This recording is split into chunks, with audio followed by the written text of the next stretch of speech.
कसे तुम्ही सगळेजण? मी मधू.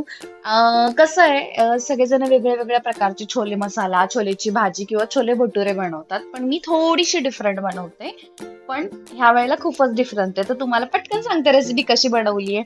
कढईत पहिल्यांदा तेल टाकायचं, जिरे मोहरीची छानशी फोडणी द्यायची, अद्रक लसूणची पेस्ट घालायची. त्याच्यानंतर कांदा घ्यायचा, तो एकदम लालसर भाजून द्यायचा. लालसर कांदा भाजल्याच्या नंतर त्याच्यामध्ये काय घालायचंय, टोमॅटोची प्युरी करून घालायची. कारण काय कसं आहे ना, जरा भाजीला थोडासा घट्टपणा येतो. मग त्याच्यामध्ये आपले सगळे मसाले घालायचे. याच्यामध्ये स्पेशल मसाला म्हणजे माझ्या घरी माझ्या मम्मीने वाटलेला स्पेशल मसाला घातलाय. त्याच्यामुळे एकदम लाल चुरचुरीत भाजी दिसते. त्याच्यानंतर कोथिंबीर घालायची. सगळं एकदम छान परतवून घ्यायचंय. आणि अजून एक याच्यामध्ये मी ट्रिक वापरली. बाकीचे कसे करतात हे मला तर नाही माहिती, पण मी मिक्सरमध्ये छोले थोडे वाटून घेतलेत.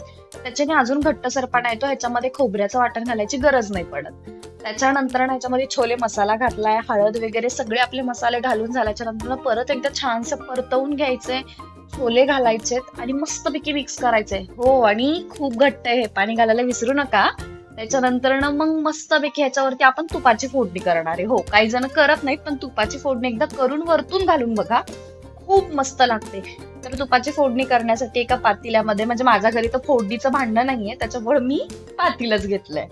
तर पातेलं घ्यायचं, त्याच्यामध्ये तूप घालायचं, त्याच्यामध्ये जिरे घालायचे, हिंग घालायचं, आणि आपल्या घरात कढीपत्ता असेल तर कढीपत्ता घालू शकता. तर मी मिरची घालते, मिरची घालायची आणि वरतून मस्तपैकी चुरचुरीत फोडणी द्यायची.